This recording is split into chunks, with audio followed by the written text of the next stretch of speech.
Nos encontramos en Viena, capital de Austria, en el corazón de Europa Central. Aquí todavía subsiste una orden religiosa mítica con varios siglos de antigüedad, los caballeros teutónicos. Esta comunidad de monjes soldados conoce su apogeo en el siglo XIV con la creación de un estado monástico. En este viaje investigaremos los orígenes de una mítica orden caballeresca que se estableció desde Tierra Santa hasta los países bálticos y que nunca llegó a desaparecer.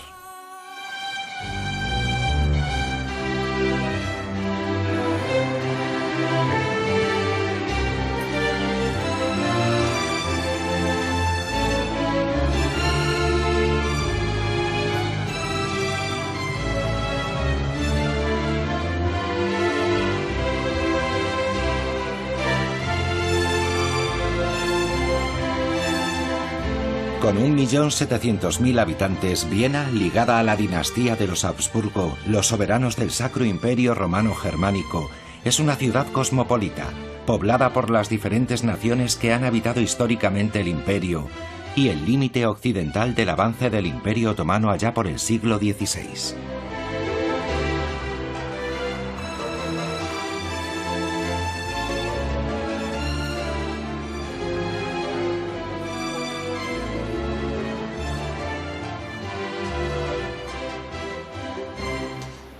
Al igual que Estambul, Viena es una ciudad frontera entre Oriente y Occidente, es decir, entre los turcos y los cristianos. Ese límite lo marca el Danubio, un río que discurre hasta el Mar Negro y en el que se embarcaría Godofredo de Bouillon para llegar a Tierra Santa durante la Primera Cruzada.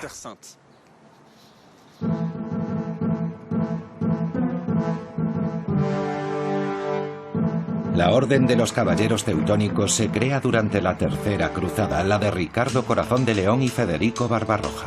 Al igual que los Templarios y los Caballeros de Malta, se trata de una orden religiosa militar fundada en Palestina. Hoy, más de 8 siglos más tarde, están instalados aquí, en Viena. La casa de la Orden se encuentra en una callejuela muy cerca de la Catedral de San Esteban. Fran Bayar me va a acompañar en esta exploración de la historia de los caballeros teutónicos. Además de sacerdote de la Orden Teutónica, es historiador y se encarga del primer tesoro del lugar, los archivos. Hola, Padre Frank. Hola. Encantado de conocerle. Esperaba encontrarme con un caballero teutónico, no con un sacerdote teutónico. Ya.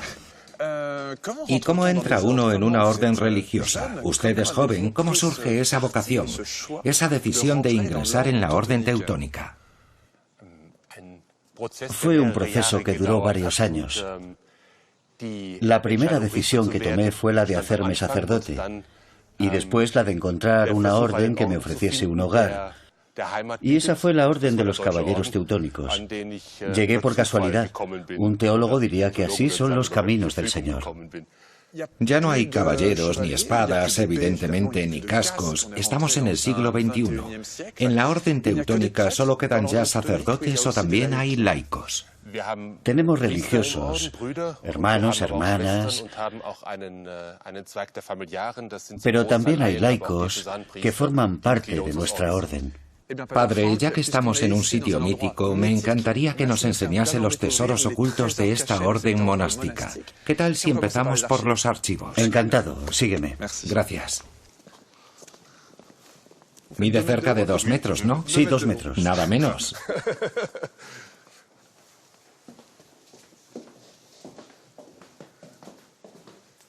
Ahí están los archivos. ¿Son esos? En la primera planta. Y estamos a la sombra de la catedral. Sí, está allí mismo. Y yo estoy a su sombra, padre. Me está dando sombra.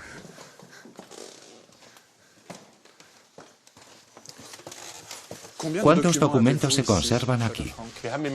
Tenemos cerca de 12.000 documentos en nuestro archivo, guardados en unas 3.000 cajas, a los que hay que sumar en torno a 1.000 certificados genealógicos. Además, tenemos unos 16.500 volúmenes en la biblioteca. Es una colección gigantesca. Padre, ¿en qué trabaja usted ahora mismo? Es un documento redactado por el Papa. El Papa, nada menos. En este caso, el Papa Inocencio. ¿Inocencio IV? Sí, Inocencio IV. En este texto, el Papa confirma los privilegios de la Orden. Poco después de su fundación, en el año 1191, el Papa asume la protección de la Orden. ¿El sello es de plomo? Sí. ¿Y por qué es de plomo? El plomo es un metal un tanto frío y lúgubre. Es un metal sencillo y humilde, lo que simboliza la sencillez del Papa. Mientras que los emperadores firman con oro, el Papa firma con plomo. Entiendo.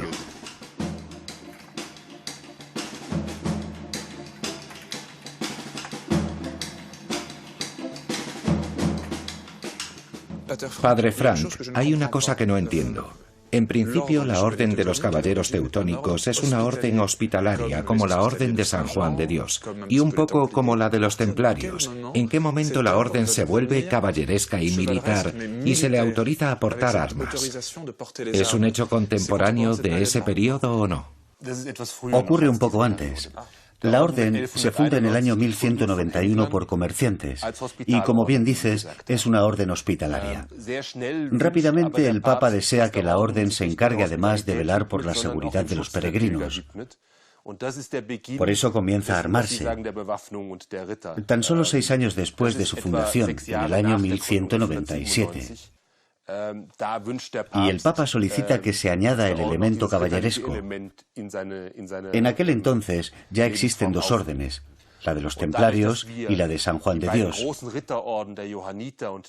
O sea, que el vínculo entre monjes y caballeros ya es una realidad. Eso es lo que conduce a los caballeros teutónicos a fundar su orden siguiendo ese mismo modelo. Y aquí veo a Beethoven. Sí. 2 marchas de Beethoven, de 1809 y 1810. ¿Qué me puede decir de ellas? ¿Son manuscritos originales? Sí, son partituras originales de Beethoven. Son 2 marchas firmadas y dedicadas a Anton Victor, el gran maestro de aquel entonces, que había apoyado y financiado a Beethoven.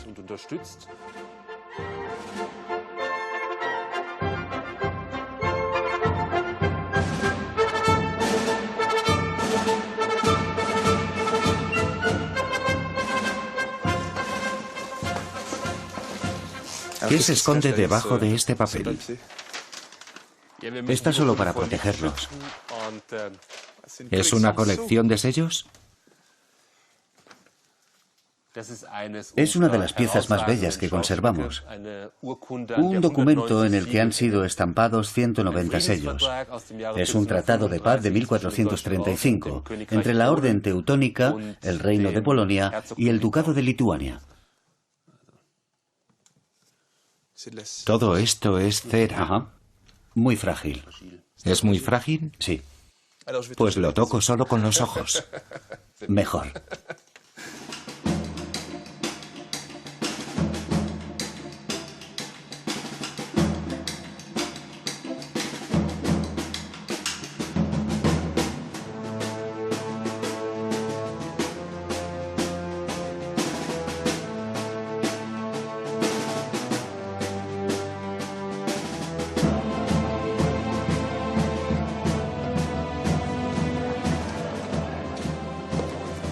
Ahora voy a visitar la cripta de los Habsburgo.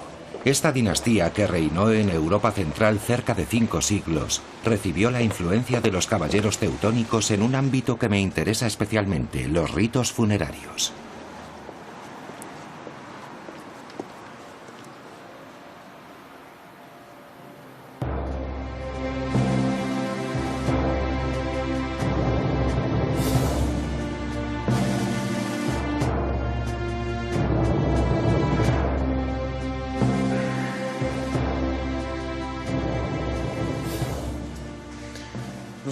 Estamos en la cripta de la iglesia de los capuchinos, la llamada Kapuzikirche, donde se pueden ver las majestuosas tumbas, algunas un tanto grandilocuentes, de los Habsburgo.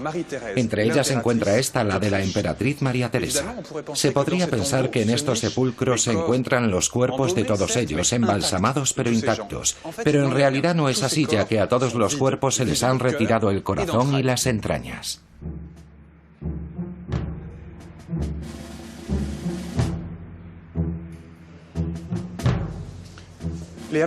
Los Habsburgo adoptaron una técnica muy particular para preparar los cadáveres, que es la que empleaban los caballeros teutónicos. Cuando morían durante una cruzada o peregrinando en Tierra Santa, lejos de su patria, preparaban así su cuerpo. Se les extraía el corazón y se embalsamaba. Y con las vísceras hacían lo mismo. Las guardaban en una urna con sustancias aromáticas. En cuanto al cuerpo, una vez vaciado, o bien lo hervían y traían los huesos en una cajita de madera, o bien lo ahumaban como si fuera un jamón, y lo traían desecado y sobre todo oliendo de maravilla. ¿Pero por qué los Habsburgo recuperaron ese hábito teutónico? Pues porque les permitía hacer obsequios a personas de su entorno, a iglesias y a otras instituciones, especialmente militares. A uno le daban el corazón, a otro las entrañas y por último sepultaban el cuerpo.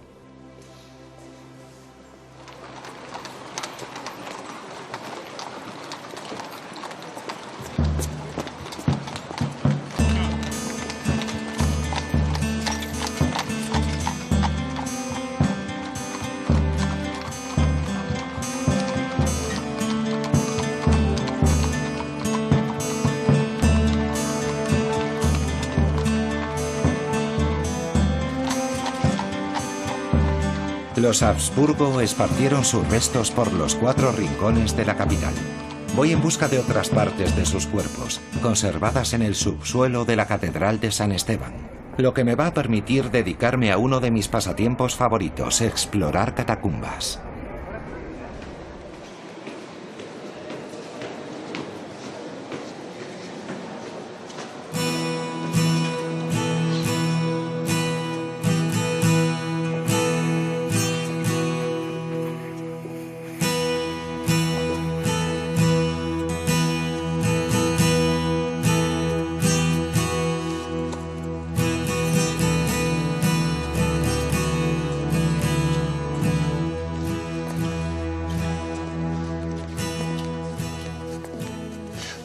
Todas estas urnas que veis aquí están llenas de entrañas. De hecho, la catedral casi puede verse como un cementerio de vísceras.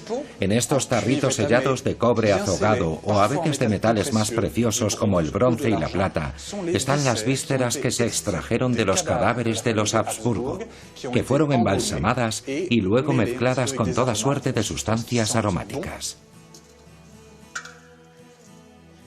Es como estar en un cementerio. Basta con ir leyendo los epitafios. Aquí, por ejemplo, está el corazón de Carlos José, que fue un gran maestro de la orden teutónica.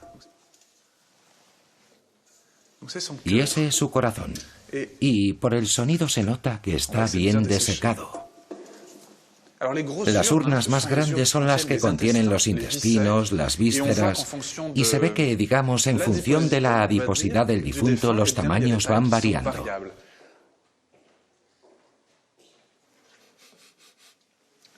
A pesar de todo, hay cierto olorcillo que despiden las urnas. Es un olor a metal, pero también a sustancias aromáticas. Son olores que no han desaparecido. Aquí hay un olor muy fuerte a alcanfor, un olor muy penetrante, y se trata de... Era de la familia de los Habsburgo, es lo que pone. Estaba emparentado con María Teresa y murió en 1809.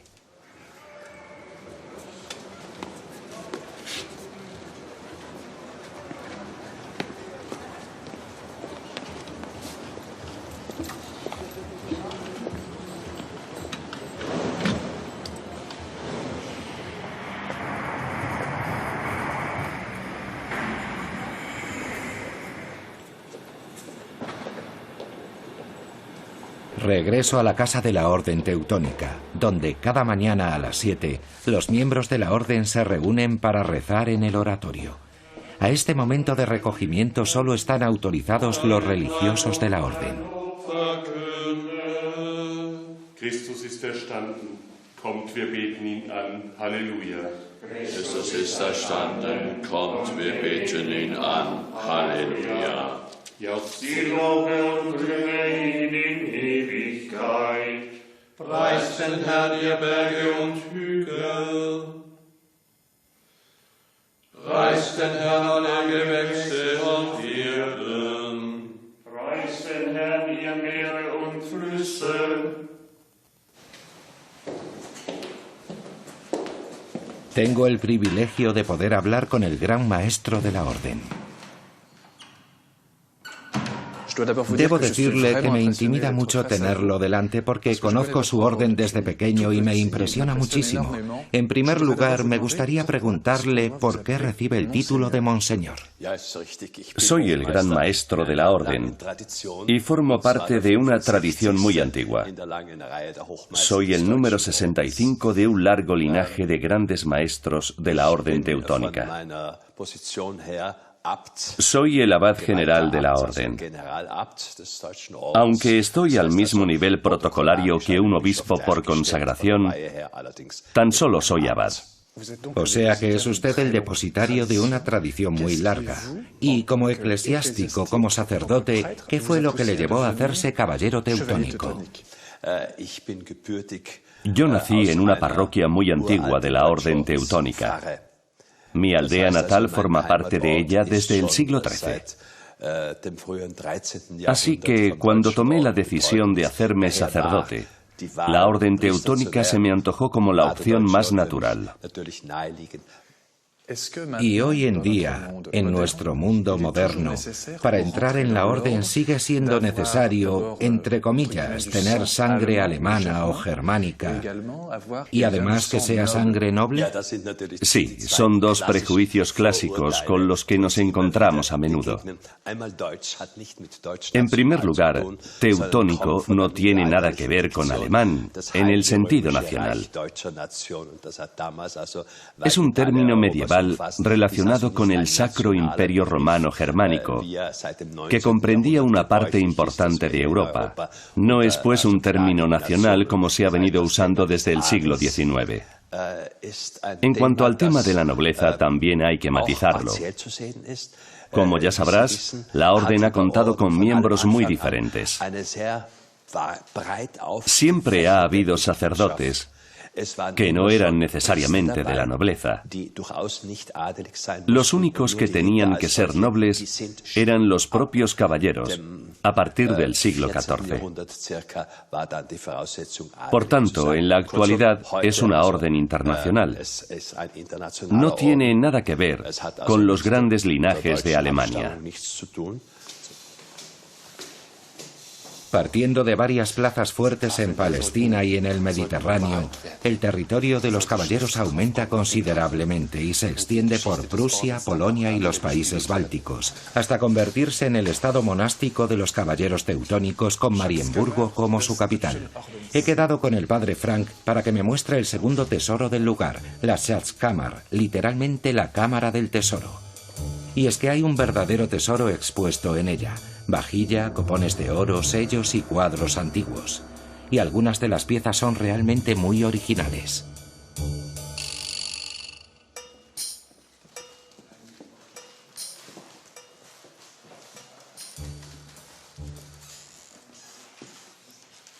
Estos son bezoares. Sí, eso es. En esa época se consideraban como un antídoto. Se usaban a modo de talismanes protectores y se extraían de las cabras y de las ovejas.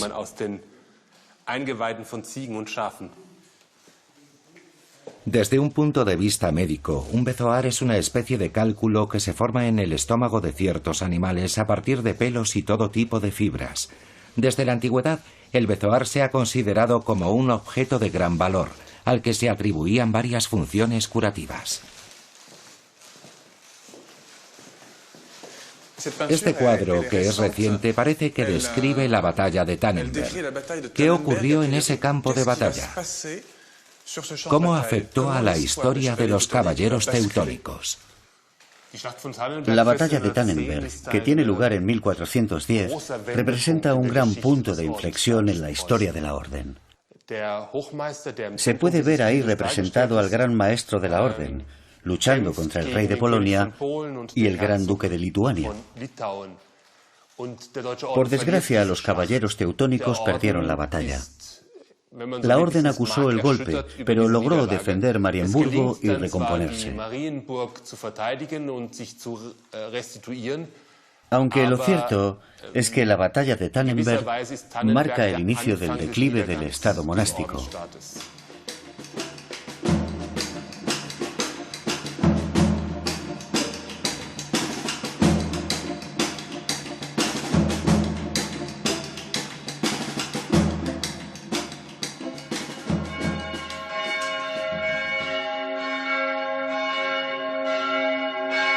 Situada al pie de la Catedral de San Esteban, la Casa de la Orden Teutónica posee su propia iglesia, donde abundan los vestigios históricos. Gracias.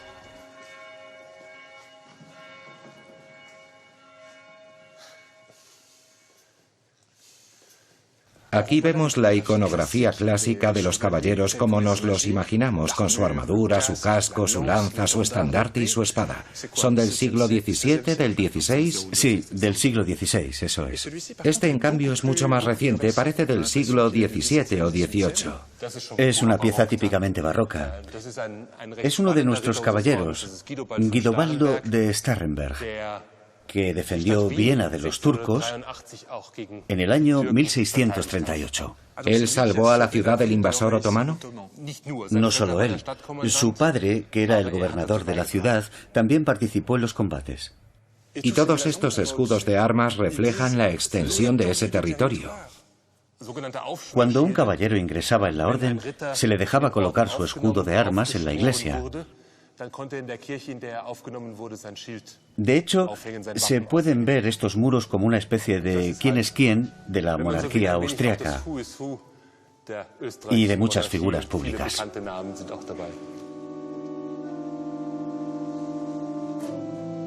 Subo al cubículo del organista para charlar con Maurizio Cavagnini. Maurizio es músico y está especializado en Wagner. Juntos evocamos la figura de Tannhäuser. Gracias, Maurizio. No hay de qué. Con esta ópera, Wagner hizo de Tannhäuser el caballero teutónico más famoso del mundo. ¿Se puede decir eso? Sí, quizás sí. ¿O es solo mi impresión? En cualquier caso, si no es el más célebre, sin duda es uno de los más conocidos. Esta ópera glorifica, corona a este personaje medieval, del que da una imagen a medio camino entre la historia y la leyenda. Lo transforma así en uno de los grandes héroes de la Edad Media romántica. Me refiero a la visión que tuvo el romanticismo de la Edad Media. Los peregrinos desempeñan un papel muy importante y, de hecho... Sí, por supuesto. Creo que hay un canto muy famoso. ¿Me puede recordar la melodía? Se llama el Coro de los Peregrinos.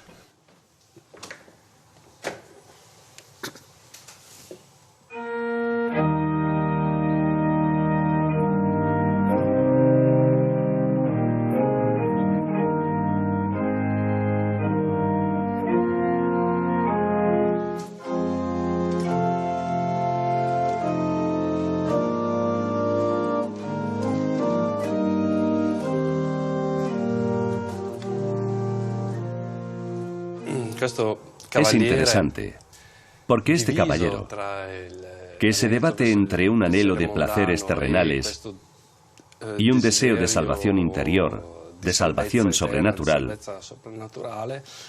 pertenece a esta orden que, no solo en el caso de Wagner, sino a lo largo de toda la historia centroeuropea, ha conocido siglos de gran esplendor y ha tenido siempre una gran importancia social y cultural. Muchas gracias. No hay de qué. Gracias.